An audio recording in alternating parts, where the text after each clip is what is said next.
Okay, so we're gonna get started with our inverted round candy cane. And I have gone ahead and laid out the step 1 O-rings. So you can see I'm moving from right to left. Now normally I move from left to right. I don't want you to think I'm left-handed. I'm moving from left to right because there's a white and a red, and then a red and a white, and then red, red. Okay, so it's important that you do this first row carefully to make sure that you lay out the guidelines so that we can get a spiral going with this. Okay, so I'm going to pick up, this is a silver frost, and you'll notice I have a silver frost, which is kind of like a white, and then I have red, red. Okay, so we'll start with the white, and then a red. Okay, and I'm going to make sure, just as in my tutorial, that this white is underneath the red if I push it up over to the right. Okay, and then I want the red and the white. Okay, so just look at these as pairs, really. Okay, and we'll go ahead and close that jump ring.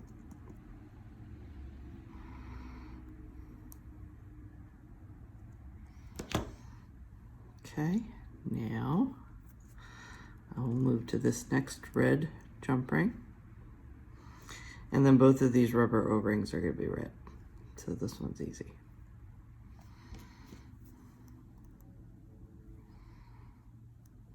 Okay, and that's all the layout. You really need to worry about too much for right now, because there's a white and 2 red in each row. So you see we've got red, white, red, and then this is a different row that you're seeing on the back, which is red, red, white. Okay, so now I'm going to take my final red jump ring. I had 3 jump rings in that row. Every single row of this is going to have 3 rings of some sort, either a jump ring or a rubber O-ring. Okay, and we're going to join the start to the end.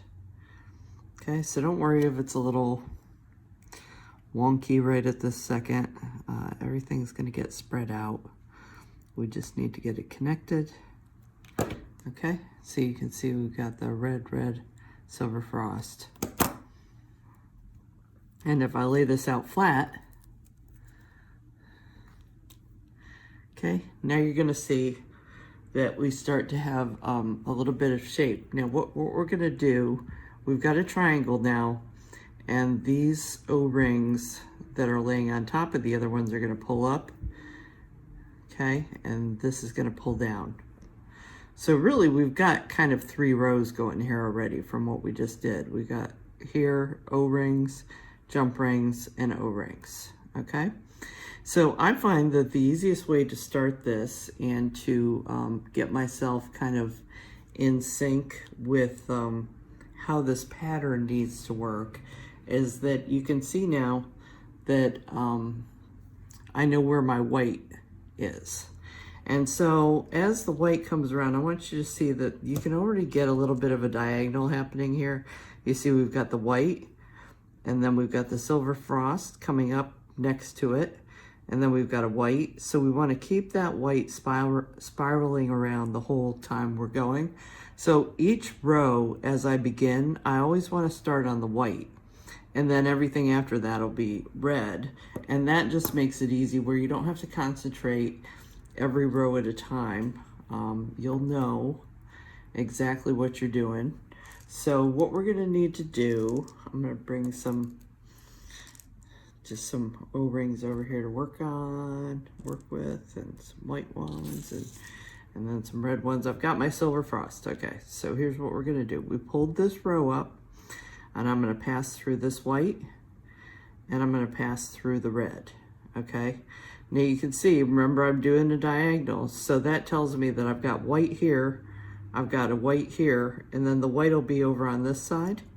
Okay, so I'll pick up my white first, but I actually need to pick up 2 O-rings on this row, and then my red. So the red will end up over on the right, and the white is to the left, which is where I need it to be. Okay, in order to keep that spiral going around. Okay, okay, so we're gonna need 3 jump rings total for this row that we're adding. Really, we're adding 2 rows at a time.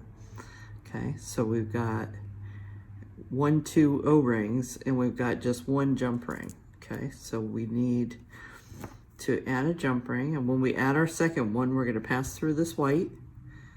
Okay, and then we're going to pass through the 2 red that are underneath.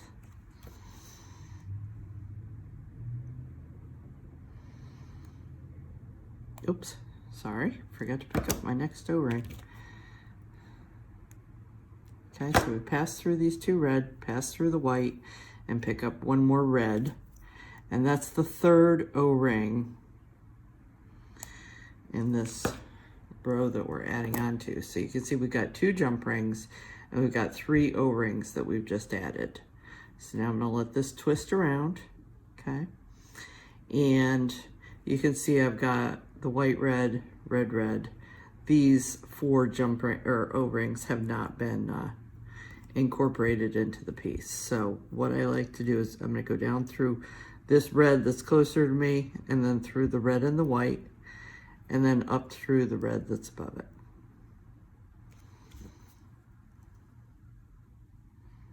Okay, and that completes a row. Okay, so we've just added really 2 more rows. We added a jump ring row, and we added an O-ring row. So when I say we added a row, when we're working with closed rings, we're actually having to add 2 rows at a time. If we were doing this all with metal jump rings, then you could just add 1 here, add 1 here, add 1 here, and just keep going with that to make the chain longer. But in the case of having closed rings, you really have to work 2 rows at a time. So remember last time I said I always want to start my row on a white, and you can see my spiral coming up around, okay? So we're going to start again on the silver frost. And we are going to pick up the white that we know needs to end up on the left, and then the red, and that's going to end up on the right of this. And then we're going to close our jump ring. Okay, pull that up. Okay, so that added 2 O-rings. We only have 1 jump ring. We're going to take the red. This red is going to pass down through the white, which is on the left side of where we're working. The 2 reds that are below it, we'll add a red. I didn't like that O-ring. Okay, and close. So now we've added 2 jump rings and 3 O-rings to this new row, which, as I keep saying, is actually 2 rows at a time. Okay, so we got 3 new rubber O-rings, and all we need is a jump ring to join up these last 4. Okay, so we're going to keep on moving in this same fashion. If at this point you're not getting it and you have never tried inverted round before, I do have a nice little tutorial that uses these same size rings, which these are a nice kind of beefy size to work with. You know, not huge, but not micro-sized either. And in that tutorial, I actually have a bead that has 3 prongs. It's a tri-bead that I set in here, and it helps keep everything in place for you. So that's a free video. So if you're still not following this, you may want to give that a try, that project a try, just to help you along in learning inverted round. But for now, we're just going to keep moving forward. Okay. Oops. Okay. Here I was talking and not starting with the right color. So remember, we start on our white each time. We're passing through the white and the red, and then our white we want to be on the left, so we'll pick it up first, and then another red. Okay, and so on and so forth. So now we're just starting a new row. Okay, so you want to keep going and keep adding rows. I'm going to pause here to get myself to the end, and then we'll go ahead and show you a little bit further what we're going to do next. Okay, so our next step in this is that we're going to need a chenille stem. Okay, so what I want you to do, you don't have to measure this. I just want to show you that this is 12 inches long. Okay, and in your kit, you'll have one of these, so you don't need to worry about measuring it. But if you want to make more of these, which I'm sure you will want to, I want to show you that this is just 1/2 of a chenille stem. Okay, so one of these will make 2 candy canes. And before we go much further, I want to go ahead and put this into the center of our candy cane.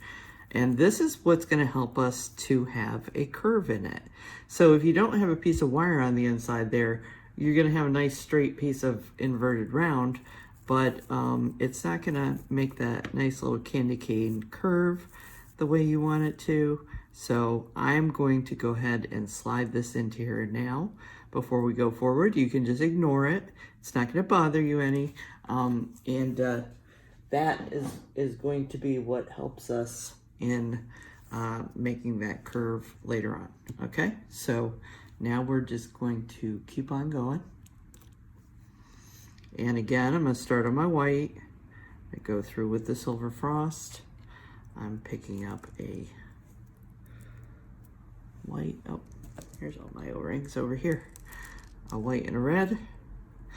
The white will be to the left once you close this jump ring.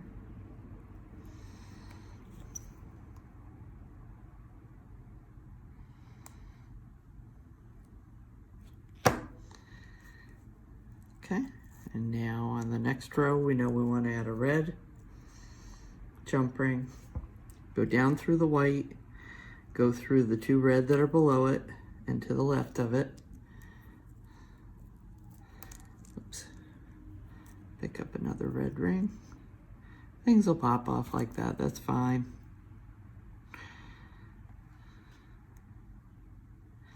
Okay, and there we go. And then we need 1 more jump ring in this row. Okay, so I used a red chenille stem. In your kit, you might get a red or a silver. I chose to use the sparkly kind because you're really not going to see it, but it does give it just a hint of sparkle. So if you're putting this on your Christmas tree, you know, it might pick up the light a little bit. Not too much though, not in a tacky way, just enough to give the slightest hint of a sparkle. Okay. And close. Okay, so that's 1, 2, 3, 4, 5, 6 rows. I believe altogether we're going to need 15 rows of these rubber O-rings. So I want you to keep on going. I'm going to pause the video and I'm going to get to 15 rows for myself. Have no worries about your chenille stem. There'll be a little bit hanging off either end, and that's what we want. We'll cut it off once we're ready to, but just keep going, and I'll be back in just a second to show you more. Okay, so we are at 15 rows, and you can see our white spirals around our little candy cane.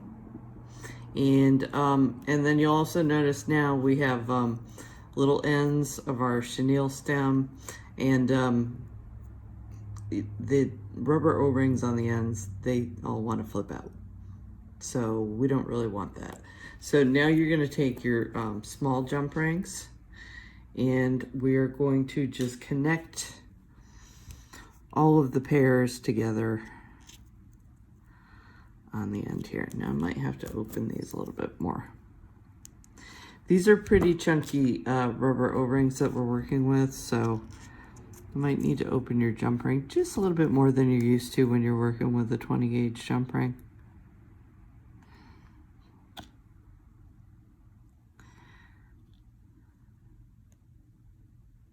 Okay, so there's one.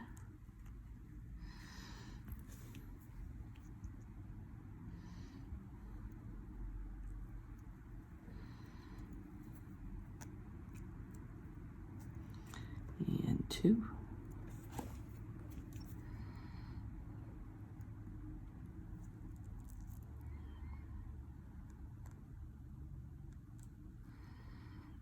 when you're working with different gauges and the jump rings, of course this has a very different feeling from the 18 gauge jump rings that we've been working with, so you have to be a little bit more gentle. Okay, and then number 3.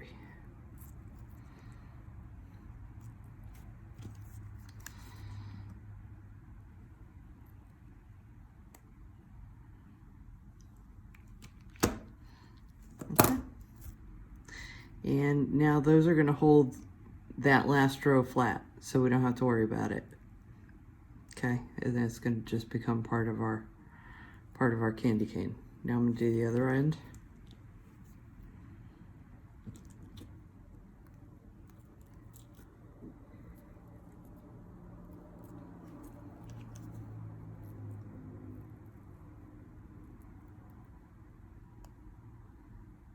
Okay, that's one.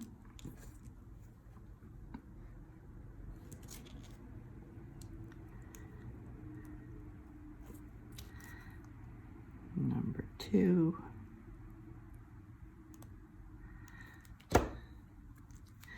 And the final one.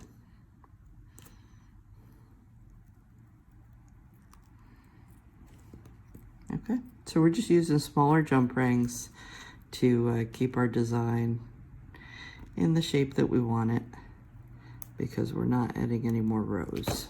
Okay, and you can see I left a little bit of chenille sticking out on either end. I'm just going to bring in my wire cutters and I'm going to nip that off, and then I'm going to nip it off on this end. Let me push my jump rings up just so that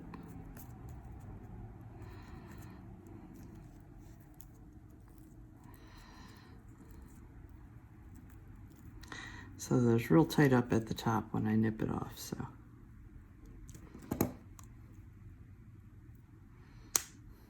Okay, and there we go. You have a candy cane. No, not really, not yet. There we go. We're just gonna take this and we're gonna curve it. Okay, wherever you want it to be, just finesse it a little bit till it feels good. And then you'll notice you've got one jump ring left in your kit, and we're just gonna use this to put a hanger through later, okay? So I'm just gonna pass this around 2 of the O-rings, anywhere I want it to be. Depends how you want it to hang. If you don't plan on hanging it, if you plan on using it as a floral pick, you won't need this part. But you know, you can see this just gives you a nice little loop so that you can take a piece of string or a little piece of ribbon, and you can attach it to that to hang onto your holiday tree. Okay, so there we go. That is that part. There's more to come. We've got to make some leaves. We've got to make some berries.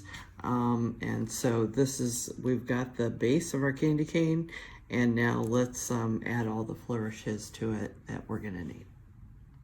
Okay, so for the next part of this project, we are just going to use a little bit of floral wire, and this is the real skinny kind. So this is, I'm guessing that this wire is probably maybe a 22 gauge or 24 gauge. The real skinny kind, you can get this at Michael's, or even the Dollar Tree has it, so anywhere that you want to get it.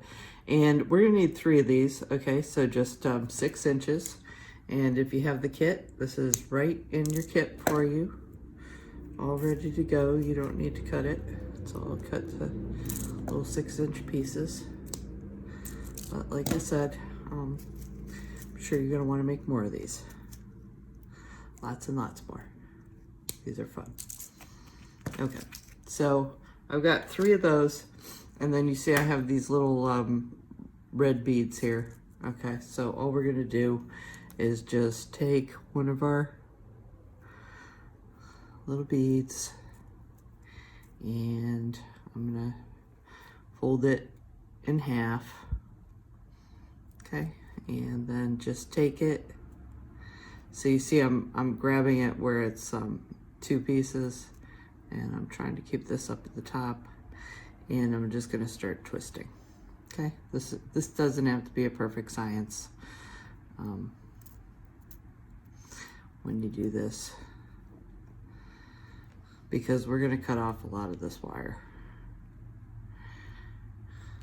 Okay, we probably don't need that much. I'm allowing this much, you know, just to give you a variety. You might want to twist yours on a different way than I'm going to do it, but I like how it worked out, so I'm going to go ahead and include that. And if you really don't feel like you need the extra, you can cut these into little 3-inch portions, and you can have enough to make a second one if you don't have this on hand and you want to make some more.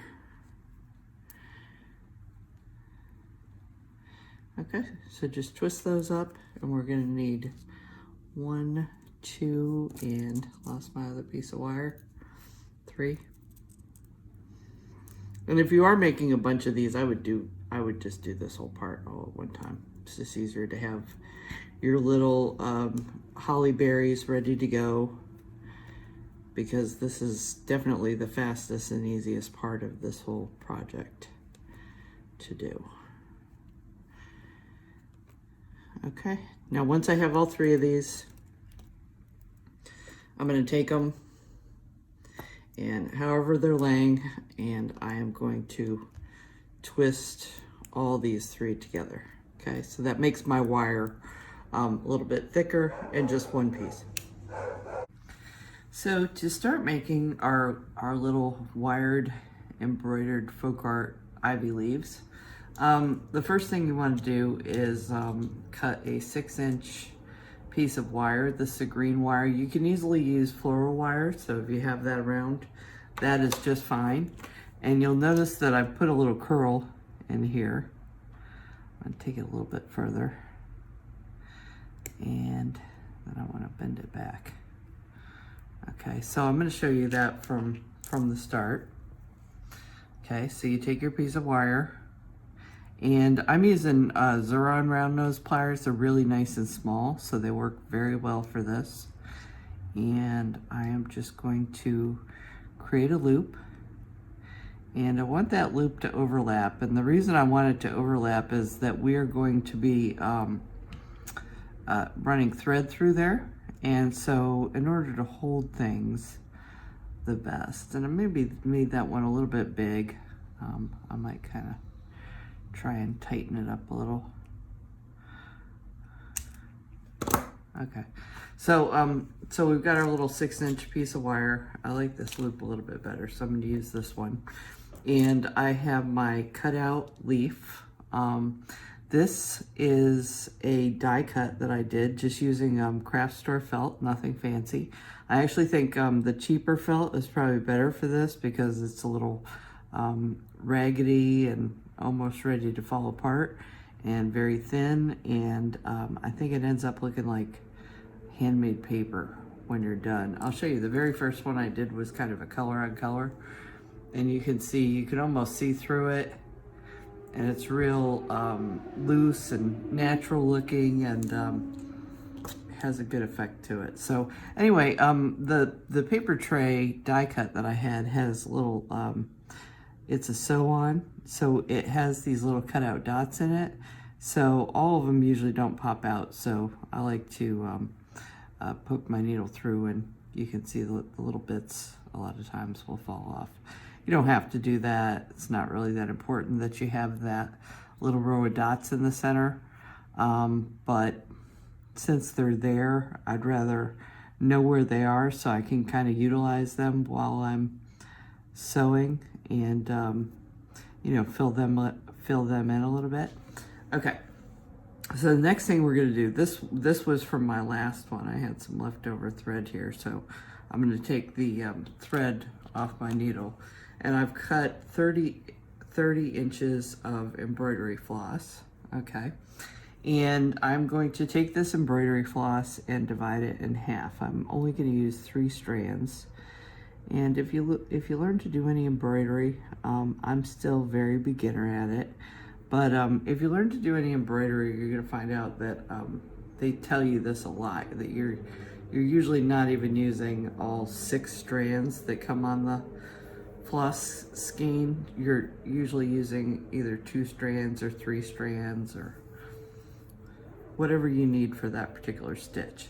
But this, what we're doing now, is really a free-form craft. This is not meant to be, you know, I'm not trying to do a beautiful, perfect piece of embroidery here. I'm trying to do something that looks very organic, very, very folk art, you know, where we can kind of mix up some colors and do some different things to have our little ivy leaves that look a little bit more natural.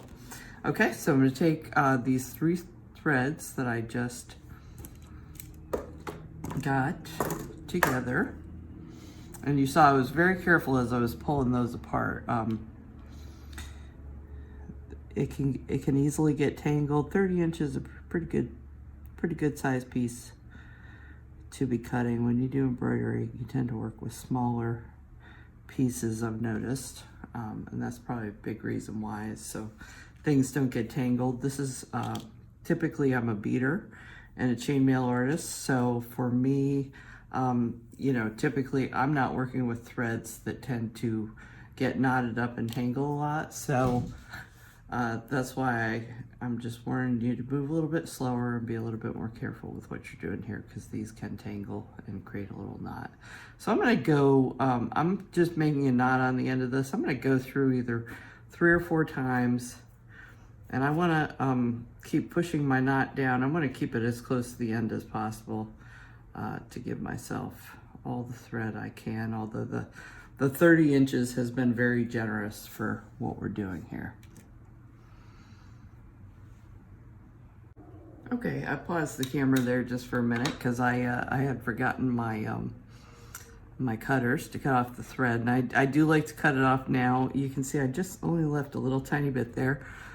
These are also Zuron fiber shears, and they cut so precisely. So when I'm using some of the harder materials for beading, I really need these, but I found that for cutting any kind of threads, these are just, they cut immaculately on the end. So they are definitely worth having. I love the whole Zuron series of tools. They're absolutely fabulous.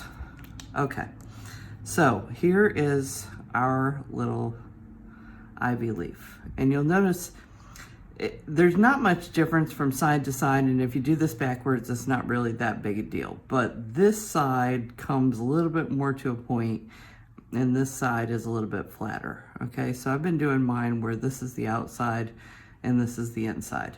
Okay, so I am going to take my thread, and I just want to point out, you saw the color thread that I pulled off of here. It was a lighter thread that I was using with the darker green leaves, and I picked a darker green to go with our lighter green leaves. This isn't going to contrast too much. I probably should have used the other color for the tutorial, but still, just to create some kind of nice contrast. You can also use some of the brown and copper tones for this. Black if you want. Whatever you'd like to use is just fine. Because once you start making these, you can use them in your florals, you can use them in your gift wrapping, you can use them for all sorts of things. Okay, so I put the needle through to the side of one of the holes. I just want to avoid the holes, and I want to make sure I'm in some of the thicker felt that's there, which is kind of hard to do. Like I said, this is pretty flimsy, but that's going to help me to make sure that that it doesn't come out.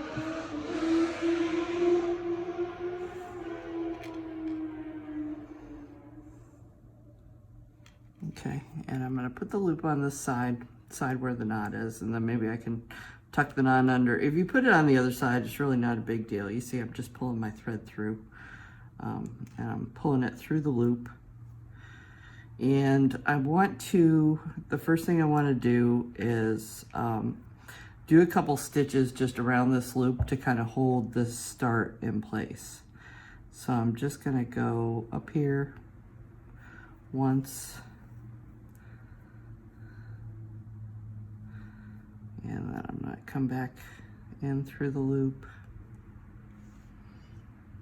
Let's see, I'm way over on the edge there. This likes to move around in the beginning, so just be aware of that. Okay, back through the loop, and maybe I'll pull down underneath it this time. Now, when I'm sitting on my couch, I haven't had any problem centering this, but as soon as I'm shooting a video, I'm having trouble getting this loop to stay centered on my ivy leaf.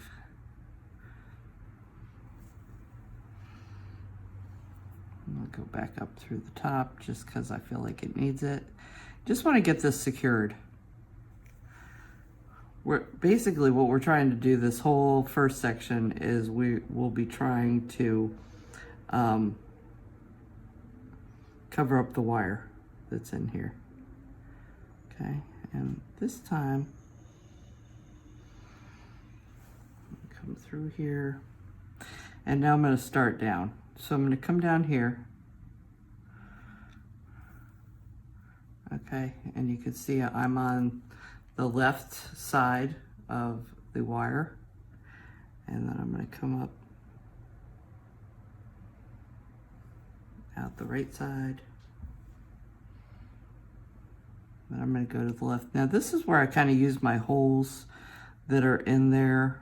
I'm going to bend this wire too so it curves a little bit better with my leaf. This is when I start using the little holes that are in there, just to indicate to myself where the center is.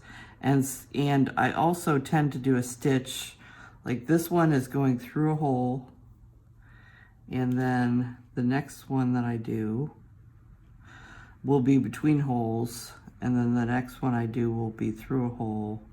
So like I said, this little die cut that I got from Paper Tray is nice because it does kind of line everything up. But if you just want to hand cut out some little leaves from some felt and just go for it, that's fine.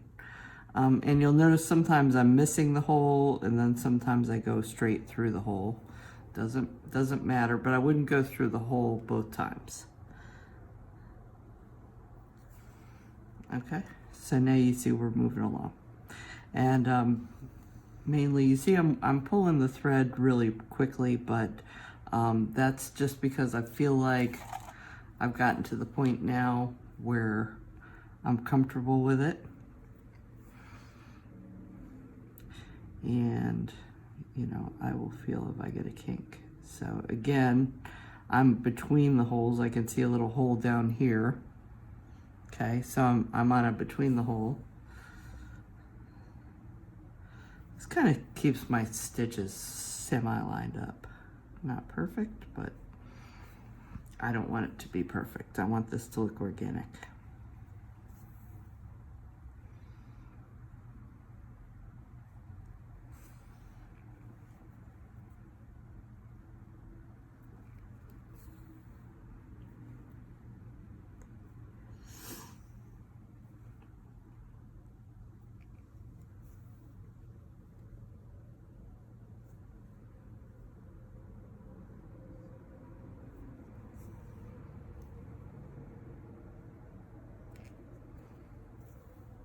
Okay, you see this moves along really quickly. And these are really fun to sit in front of the TV and make.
Okay, so now you see we've reached the bottom. And now what we're gonna do is we are going to come back up the piece. So we want to keep working in the same way. And we are just still working on creating this spine. You can look on the other side. So this time I want to, you know, I was kind of moving down this way.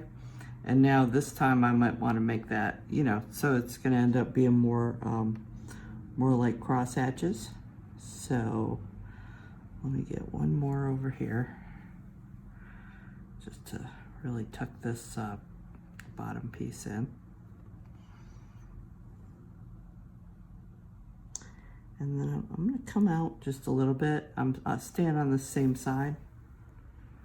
And now I'm going to be moving left to right. And then again, when you get to these little edges, things can be a little bit weak and frayed. So just try and make sure wherever you're stabbing through the felt that you're trying to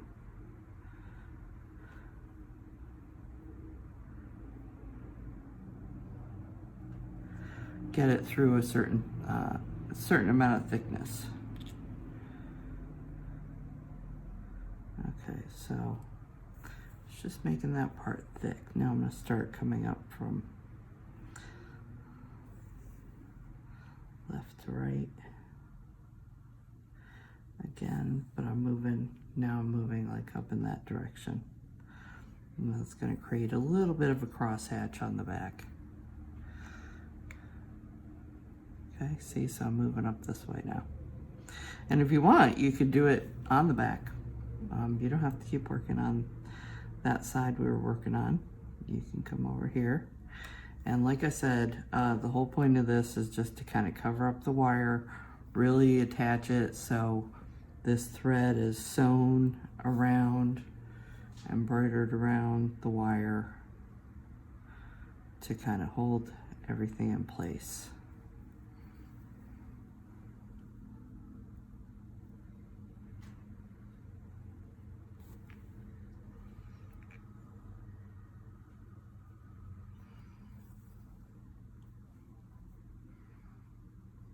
Okay, it's looking good.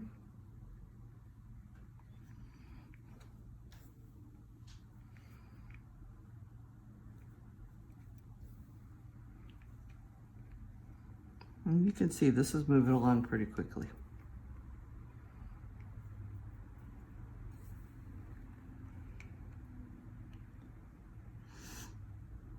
Having the wire in there creates a little bit of a spine, which is a little bit more like a natural leaf would actually be too, where it would be a little bit thicker on its spine. And in the center where it comes off the stem.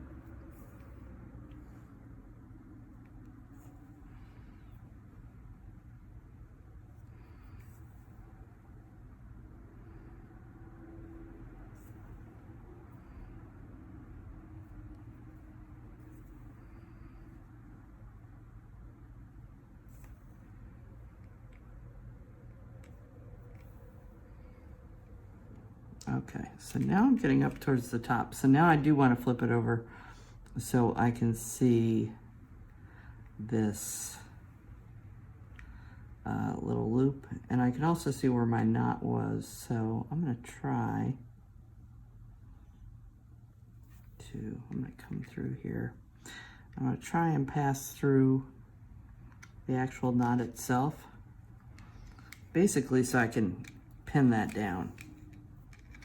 And I can usually get through there without it harming the knot at all.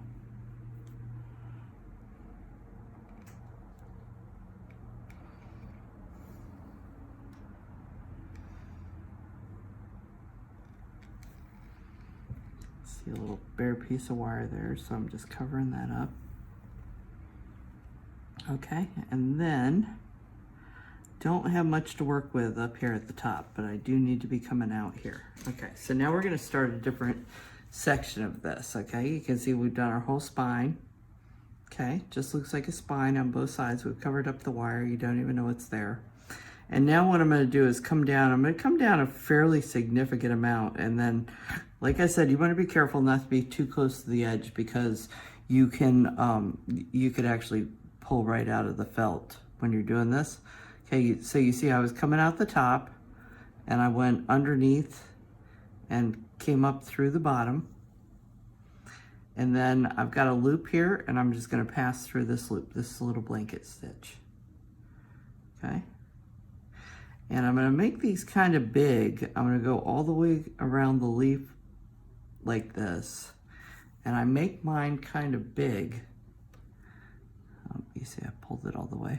I was talking, not paying attention.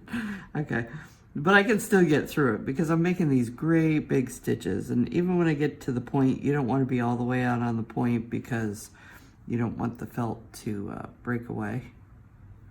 Okay, and so what do I do when I'm at a point? Now I'm just going to come down here,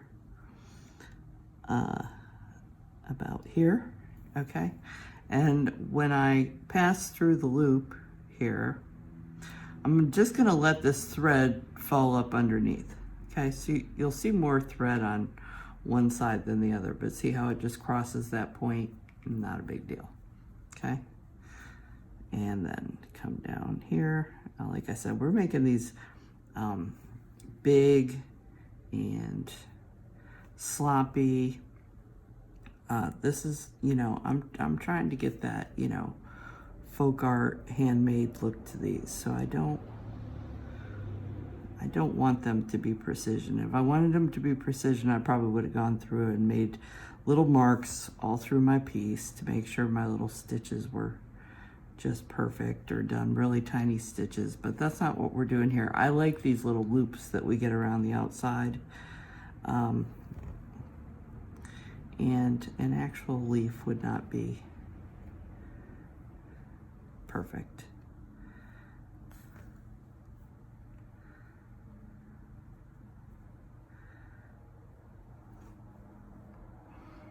And these are going to become part of something else. So that's another reason why they don't have to be perfection, because it's going into a larger piece, and this is just kind of adding the floral part of it.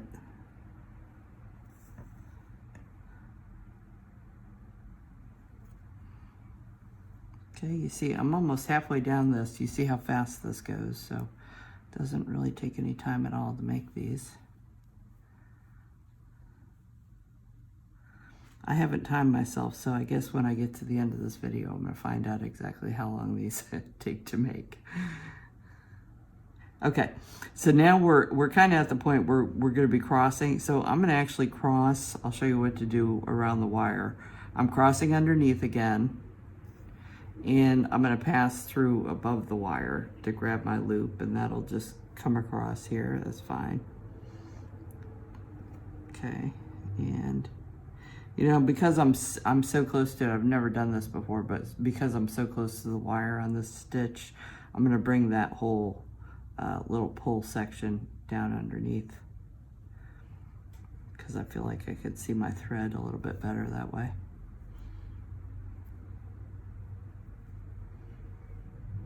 Okay, and here we go again. So now we can really start moving.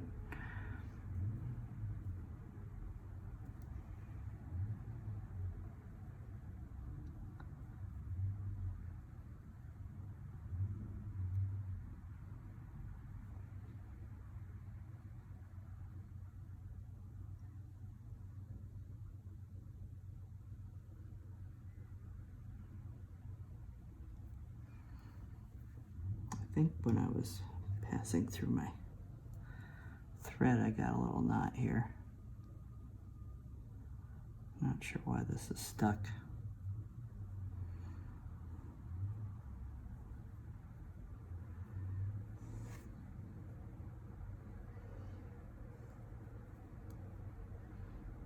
There we go. I don't know why that got hooked up.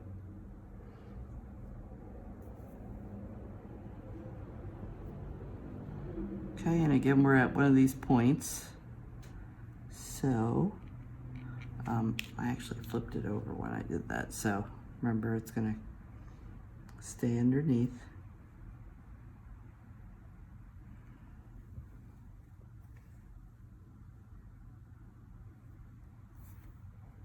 you notice I had a little loop there from where I got stuck in there, so I just snatched it up into the next loop that I was doing, no problem. Just tuck it away. Like I said, this thing does not have to be perfect. We want it to look like nature.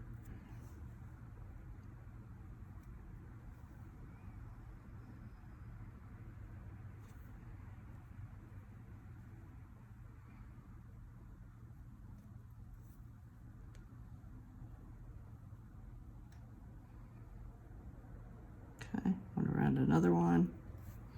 We're almost there, you guys.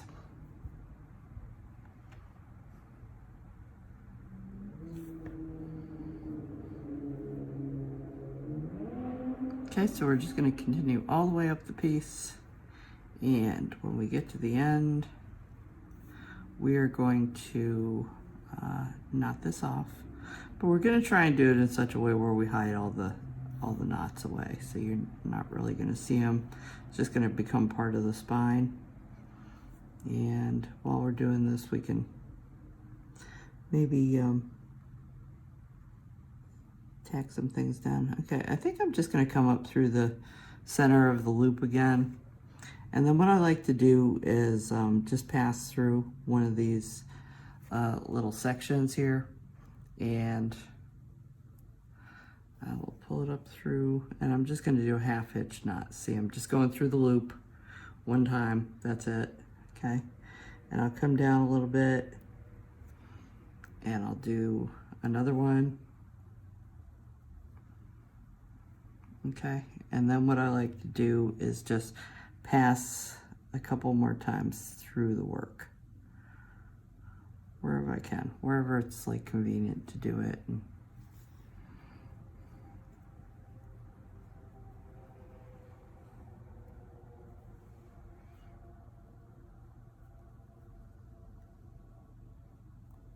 there's another nice section. So 2, 3 times. I'm just going to do it twice here. I think this is enough. Okay, and I'm going to take my Zuron scissors, my shears once again, and I'm going to cut this real close. And there we have it. Okay, so you can see our little blanket stitch. You get little lacy edges on this. Okay, and the front and the back are attractive. Makes it very almost see-through. The darker color, you don't see through it as much, but almost makes it look like paper that we've stitched on. So, so these are really attractive. We're gonna use them in some other pieces, but that's how I make my folk art ivy leaves. Okay, so we finally have all of our pieces ready. We have our candy cane, 2 of our little folk art embroidered ivy leaves, and then our little berries to go into our ivy. Okay, and so this is what we're trying to achieve. I left the wire on this one just to show you that if you wanted to, you could leave this could be a floral pick. Okay, so you could actually stick it down into some styrofoam or floral foam, and you could also stick it into a wreath or do something like that. So you don't have to cut this part off. We're going to, for our purposes of an ornament, but I just wanted to show you that that is an option for you. Okay, so what I want to do is I want to take my little holly leaves here, and I want to go 1, 2, 3, 4, 5, 6. Okay, so I want the 6th row, and I'm just going to bend it a little bit. I could shorten my wire if I want to too, but, and see how I'm sticking it down through the O-ring. It might be a red O-ring for you. It just depends on how you bent your candy cane. But I'm trying to get this down between all of these jump rings here, okay, so that I can just feed it down along the same path as the pipe cleaner or chenille stem. Okay, and this might take a little bit to do, but there you go. So it's not hard, but you know, you might have to pull it back and, you know, just ease it in slowly. But you see how Now we don't have to wrap this around the candy cane. It just goes right down into it. I love inverted round. It's a nice open weave. You can do a lot of really cool sculptural things with it. And so this made this really turn out well, the fact that we could tuck these down into here. And this one has a little curve on the end. So, well, hopefully it'll go in. I don't have my wire cutters here anymore, so let's see if we can get that down in there. But I would recommend, if you see a little curve on the end like that, you might want to get your wire cutters out. And so as you can see, with each thing you stick into here, it's going to get slightly tighter. There we go. And it's kind of about getting it centered in the middle. And then I know you probably can't see this on the camera, but I'm actually, like, my wire is right here now. So when you're doing this at home, you will be able to kind of follow the wire down and see where it is at each stage. And you can kind of turn it to feed it in a little bit better. Oh, see it there, it's popping out there.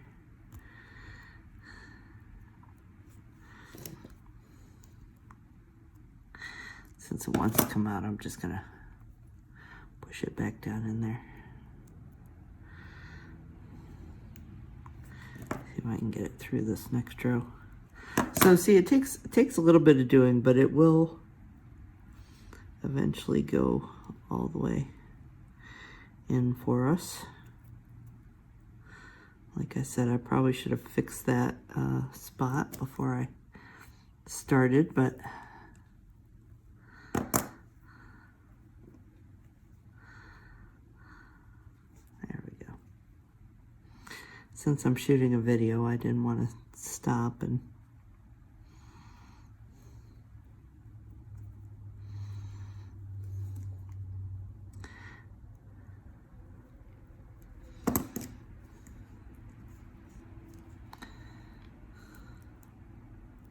there we go.